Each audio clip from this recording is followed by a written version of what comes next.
வணக்கம் and welcome back to maybe are வாட்சிங். நான் உங்க கோமதி தேசிங். நிறைய பேர் வந்து இதை பத்தி பேசுங்க அப்படின்ற மாதிரி சொல்லியிருந்தீங்க. அண்ட் தென் நான் எடுத்தோடனே இதை பத்தி பேச முடியாது, ஏன்னா மக்கள் அதை பத்தி என்ன நினைக்கிறாங்க அப்படின்றது ஒரு பக்கம் கருத்து இருந்தாலும், அரசியல்வாதிகள் இப்ப இருக்க அரசியல் கட்சி தலைவர்கள் அதை பத்தி என்ன நினைக்கிறாங்க அப்படின்ட்டு ரெண்டு சைட் ஆஃப் கருத்து இருக்கு. ஸோ அதை பத்தி தான் இன்னைக்கு பேச போறோம். என்ன அப்படின்னா SIR, special intensive revision. Right, registration இதெல்லாம் கிடையாது. We have continuously opposed the special intensive registration of this SIR issue. We have continuously been against. சில பேர் வந்துட்டு ரெஜிஸ்ட்ரேஷன் இந்த மாதிரியான விஷயங்கள்லாம் சொல்லிட்டு வருவீங்கல்ல, அதெல்லாம் கிடையாது. ஸ்பெஷல் இன்டென்சிவ் ரிவிஷன், அதாவது வாக்காளர் சிறப்பு பட்டியல் திருத்தம். நம்ம இது வரைக்கும் ஓட்ஸ் போட்டுட்டு இருந்திருப்போம். நிறைய பேர் வந்துட்டு ஒரு 2 வருஷத்துக்கு முன்னாடியோ இல்ல 1 வருஷத்துக்கு முன்னாடியோ யாராவது இறந்துருப்பாங்க, இல்ல இறந்து 4 வருஷமோ இருக்கும். பட் ஸ்டில் அவங்களுடைய ஓட்டு வந்து கண்டினியூ ஆகிட்டே இருக்கும். ஒவ்வொரு தடவை ஓட்டு போடும் பொழுதும் ஓட்டர் ஐடி அண்ட் தென் அவங்களுடைய ஓட் லிஸ்ட் இந்த மாதிரியான விஷயங்கள்ல அவங்களுடைய பேர்லாம் வரும். சோ இதை திருத்தம் பண்றதுக்காக தான் எஸ்ஐஆர் அப்படின்ற ஒரு விஷயம் பிஜேபி வந்து கொண்டு வந்தாங்க. சோ இதுக்கு முன்னாடி இது 14 முறை நடந்திருக்கு. அது மட்டும் இல்லாம லாஸ்டா 2009 வந்துட்டு கருணாநிதி அவர்களே என்ன சொல்லியிருந்தாங்க அப்படின்னா, எஸ்ஐஆர் தேவை, சிறப்பு பட்டியல் திருத்தம், அதாவது வாக்காளர் சிறப்பு பட்டியல் திருத்தம் வந்து கண்டிப்பா தேவை அப்படின்ற மாதிரி நம்ம ஐயா கருணாநிதி அவர்கள் புத்தக புழுவே சொல்லியிருந்தாரு. இப்போ வந்துட்டு எதுக்காக திமுக வந்து அதை ஆப்போசிட் பண்றாங்க, ஆப்போனன்ட் பண்றாங்க, எதுக்காக எதிர்க்கணும், இந்த மாதிரி நிறைய கேள்விகள் நிறைய பேர் முன் வச்சிருக்காங்க. அது மட்டும் இல்லாம திமுக மட்டும்தான் இதை எதிர்க்குதா, வேற எந்த கட்சியுமே இதை வந்துட்டு எதிர்க்கலையா அப்படின்னு கேட்டா, ஆப்வியஸா டிவிகே கட்சி தலைவர் விஜய் அவர்களுமே அதை வந்துட்டு எதிர்க்கிறாரு. அவர் பேசும்பொழுது என்ன சொல்லியிருப்பாரு அப்படின்னா, பாமர மக்களுடைய வாழ்வியலை விட்டுட்டு வந்துட்டு இது ஒரு வேலை பாக்குற மாதிரி இருக்கும், இது வந்து ஒரு வேலையா செய்யற மாதிரி இருக்கும். இப்போ வந்து அன்றாட வேலைக்கு போறாங்க, ஒருத்தவங்க கூலி வேலைக்கு போறாங்க அப்படின்னா அவங்களாம் எப்படி வந்து இந்த ஃபார்மை ஃபில் பண்ணி எடுத்துட்டு போய் வீட்டுல இருந்து எடுத்துட்டு போய் கொடுப்பாங்களா, இல்ல நீங்க எப்ப வருவீங்க, எப்ப ஃபார்ம் கொடுப்பீங்கன்னு சொல்லிட்டு தேவடு காத்துட்டு வீட்டு வாசல்ல உட்காந்துருப்பாங்களா அப்படின்ற மாதிரி இந்த மாதிரி நிறைய பல கேள்விகள் கேட்டிருந்தாங்க. இதை பத்தி நான் நேத்து காமன் பீப்புள் இருப்பாங்களா, நம்ம பக்கத்து வீட்டுக்காரங்க, எகுத்து வீட்டுக்காரங்க, இந்த மாதிரியான மக்கள் இருப்பாங்க. அண்ட் தென் கடையெல்லாம் வச்சிருப்பாங்களா, ரோட்டோரமா கடை வச்சிருக்கவங்க, இவங்கள்ட்ட பேசும்பொழுது அவங்க என்ன சொல்லியிருந்தாங்க அப்படின்னா, இதுலயுமே 2 தரப்பு கருத்து இருந்துச்சு. எப்பயுமே நமக்கு ஒரு விஷயம் இருக்கு அப்படின்னா நாணயம் மாதிரிதான், 2 சைடு அப்படின்னு சொல்லிட்டு இருக்கும். நம்ம வந்து ஒரு பக்கம் ஒரு சார்பற்ற மக்கள் சொல்றாங்க அப்படின்றதுனால ஒரு சார்புல போறது எதுவுமே கிடையாது. இதுலயுமே 2 தரப்பு கருத்து இருந்துச்சு. ஒரு செட் ஆஃப் பீப்புள் என்ன சொல்றாங்க அப்படின்னா, இது தேவையான ஒரு விஷயம், இது வந்துட்டு தேவையில்லை நீங்க எப்படி சொல்ல முடியும், இது வந்து தேவையான ஒரு விஷயம் அப்படின்றது சொல்லப்படுது. ஏன்னா அப்படின்னா இப்போ என்னுடைய வீட்டுல வந்து தாத்தாவோ இல்ல பாட்டியோ இல்ல என்னுடைய அத்தை மாமா இல்ல வேற ஏதாவது ஒரு நபர், என்னுடைய குடும்பத்தை சேர்ந்த ஒரு நபர் வந்து ஒரு 3 வருஷத்துக்கு முன்னாடி இறந்துட்டாங்க அப்படின்னா அவங்களுக்கு ஓட்டு இன்னும் இருக்கு, ஆனா எனக்கு ஓட்டு இல்லாம போயிடுமோ, இல்ல நான் வந்து ஃபார்ம் ஃபில் பண்ணி கொடுக்காம போயிட்டேன் அப்படின்னா எனக்கு வந்து ஓட்டு கிடையாதுல்ல, அப்ப நான் வந்து செத்து போயிட்டேன்னு அர்த்தமா அப்படின்ற மாதிரி ஒரு தரப்பு மக்கள் வந்து கேட்டுட்டு இருந்தாங்க.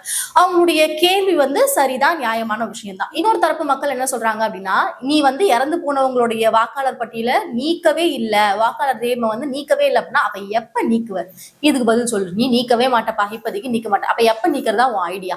இப்போ பாமர மக்கள் இருக்காங்க, படிக்காத மக்கள் இருக்காங்க, இல்ல வந்துட்டு நிறைய கூலி வேலை பாக்குற மக்கள் இருக்காங்க அப்படின்னா இந்த மக்கள் தொடர்ந்து இருக்கவே தான் போறாங்க, இருந்துட்டே தான் இருக்க போறாங்க. எந்த கட்டத்துல வந்து இந்த மக்கள் எல்லாம் இல்லாம போக போறாங்க அப்படின்றது 2வது கேள்வியா இருக்கு. சோ அப்ப எப்ப நீ நீக்குவ, இப்ப வேண்டாம் அப்படின்றடா எப்ப வேணும் உனக்கு, இந்த மாதிரி ஒரு கேள்வியை முன் வச்சிருக்காங்க. Obviously they are right. இப்போ உனக்கு வேண்டாம் ஒரு விஷயம் அப்படின்னா அப்ப எப்ப பண்ணுவ, எப்ப வந்து வாக்காளர் பட்டியலை நீ திருத்தம் செய்ய போற, எப்போ வந்து வாக்காளர் பட்டியலுக்கு வந்து நீ வந்து இறந்தவங்களையோ இல்ல வந்து இல்லாதவங்களையோ நீக்கிட்டு இருக்கிற மக்களை மட்டும் இது பண்ண போற அப்படின்ற மாதிரி இவங்க பேசியிருந்தாங்க. சோ 2 சைடோட கருத்துமே என்னவா இருக்கு அப்படின்னா, ஒரு சார்பு மக்கள் வந்துட்டு எங்களுக்கு எங்க பேரை நீக்கிடுவாங்களோ அப்படின்ற ஒரு பயம் இருக்கு, இறந்து போனவங்க பேர்லாம் வச்சுக்கிட்டு என் பேரை நீக்கிடுவாங்களோ அப்படின்ற ஒரு பயம் இருக்கு, இல்ல நான் அந்த ஃபார்மை கொடுக்கல அப்படின்னா நான் வந்து ஓட்டர் லிஸ்ட்ல இல்ல அப்படின்ற ஒரு மனப்பான்மை கொண்ட மக்களும் இருக்காங்க. இன்னொரு பக்கம் நீ எப்ப நீக்க போற அப்படின்னு சொல்லிட்டு கேள்வி கேட்கிற மக்களும் இருக்காங்க. நிறைய பேர் பார்த்துட்டு இருப்பாங்கல்ல, ஏன்னா 2009 கருணாநிதி அவர்களே வலியுறுத்தி நீங்க இதை பண்ணணும், இதை பண்ணிருக்கணும் அப்படின்னு சொன்னவங்க இப்ப எதுக்கு திமுக அந்த பல்ட்டி அடிச்சு ஐயோ நம்ம வாக்கெல்லாம் திருட பாக்குறாங்க, நம்ம வாக்கெல்லாம் போகுது, ஐயோ போதே அப்படின்ற மாதிரி கதறாரு அப்படின்னா எதுக்கு கதறணும்? நீங்க வந்து தமிழ்நாட்டுல அன்பாப்புலரா ஆயிட்டு இருக்கீங்களா, இல்ல உங்களுக்கு வந்து பெருசா வந்து ரீச் இல்லைன்றதுக்காக இந்த மாதிரியான விஷயங்கள்லாம் செய்யறீங்களா அப்படின்ற ஒரு கேள்வியும் வருது. இதை வந்து எந்த மாதிரியான முறையில சரி செய்யலாம் அப்படின்னா, எஸ்ஐஆர் அப்படின்றது கொண்டு வரப்பட்டுச்சு, ஓகேவா, சரி எடுத்துட்டு வந்துட்டாங்க, இதுக்கு மேல என்ன பண்ணணும் அப்படின்றத பாக்கணும். நான் வந்துட்டு அதுக்கு ஆப்போசிட்டா பேசுறேன், நான் வந்து அதுக்கு ஆப்போசிட்டா பேசினா சரியாயிடும் அப்படின்னா சரியாகும். எப்போ வரைக்கும் சரியாகும் அப்படின்னா இந்த எலெக்ஷன் வரைக்கும் சரியாகும். மறுபடியும் அடுத்தது அந்த எஸ்ஐஆர்ன்றதை நீங்க எப்படா பாப்பீங்க அப்படின்னு ஒரு கேள்வி வருது இல்ல, அதுக்கு என்ன பண்ணலாம் அப்படின்னா, இப்போ டிபிகே கட்சி இருக்கு, அதிமுக கட்சி இருக்கு, திமுக கட்சி இருக்கு, எல்லா கட்சிகளும் இருக்கு அப்படின்னா அவங்களுடைய கட்சிகள்ல இருந்து சில வாலண்டியர்ஸை போடுங்க. வாலண்டியர்ஸ் போட்டு ஃபார்ம் ஃபில் பண்ணி தருங்க. நீங்க சொல்றீங்கல்ல படிக்காத மக்கள் எப்படிங்க ஃபில் பண்ணுவாங்க, கூலி வேலை பாக்குறாங்க, கூலி வேலை விட்டு வந்து ஃபில் பண்ணுவாங்களா அப்படின்னா அதுக்குன்னு ஒரு டைம் ஸ்பெண்ட் பண்ணுங்க. அந்த டைம் ஸ்பெண்ட் பண்ணி நீங்க எடுத்துட்டு போய் கொடுங்க, அந்த ஃபார்மை ஃபில் பண்ண சொல்லுங்க, அதுக்கான வேலைகளை பாருங்க. அது இல்லாம நீங்க வந்து எஸ்ஐஆரே நான் இது பண்ண மாட்டேன், ஃபார்மும் ஃபில் பண்ண மாட்டேன், என் ஓட்டு, இன்னும் சில மக்கள் இருக்காங்க, என் ஓட்டு போனா போயிட்டு போகுது, நான் இப்ப யாருக்கு ஓட் பண்ணி என்ன பண்ண போறேன், நான் கேட்டு பார்த்து தெரிஞ்ச மனுஷங்க நான் சில பேர் இருக்காங்க. நம்ம சொல்றோம்ல ஓட்டு ரொம்ப முக்கியமான விஷயம். இப்போ நான் சென்னையில இருக்கேன் அப்படின்னா என்னுடைய ஓட்டு வந்து சிதம்பரமோ மதுரையோ இல்ல சீர்காழி இந்த மாதிரி இடங்கள்ல என் ஓட்டு இருக்கு அப்படின்னா நான் காலையில போயிட்டு என் ஓட்டை போட்டுட்டு வர வேண்டியது என்னுடைய கடமை. ஓகேவா? நான் வந்து இந்த நாட்டுல இருக்கேன் அப்படின்னும் பொழுது இது வந்து என்னுடைய கடமை, இது வந்து ஜனநாயகமா நான் வந்து பண்ண வேண்டிய ஒரு விஷயம்.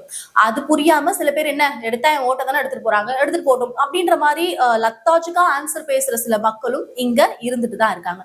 அதுக்கான வழியை வந்துட்டு திமுகவாகட்டும் இல்ல டிவிகே கட்சியாகட்டும் என்ன பண்ணுவாங்க அப்படின்னா, நீங்க பேசி இதெல்லாம் வந்து நம்ம ஓட்டை பறிக்க பாக்குறாங்க, நம்ம ஓட்டை எடுத்துக்க பாக்குறாங்க, பாஜக வந்து இந்துத்துவத்தை கொண்டு வந்து இங்க சேர்க்க பாக்குது, இதெல்லாம் விட்டுட்டு சரி அப்ப எப்ப நீக்கலாம் அப்படின்றத நீங்களே பேசி முடிவு பண்ணுங்க. இல்லைன்னா இப்படிதான் சொல்லும், சரி உங்களுக்கு வேணாயா எஸ்ஐஆர் வேணாம், சரி எப்ப பண்ணலாம், எப்ப வந்து தேர்தல் ஆணைய பட்டியல திருத்தம் பண்ணலாம் அப்படின்றத நீங்களே முடிவெடுங்க. எப்ப பண்ணலாம் அப்படின்னா வேற ஏதாவது ஆட்சி வந்து அடுத்தது ஆட்சி அமைக்க வரும்ல, அந்த டைம்ல சொல்லுவாங்க இப்ப பண்ணுங்கடா எஸ்ஐஆர், இப்ப திமுக ஆட்சியில இருக்கிறதுனால ஒரு வேலை பண்ண மாட்டாங்களோ என்னமோ அப்படின்ற மாதிரி ஒரு பார்வையும் இருந்துட்டு இருக்குல்ல.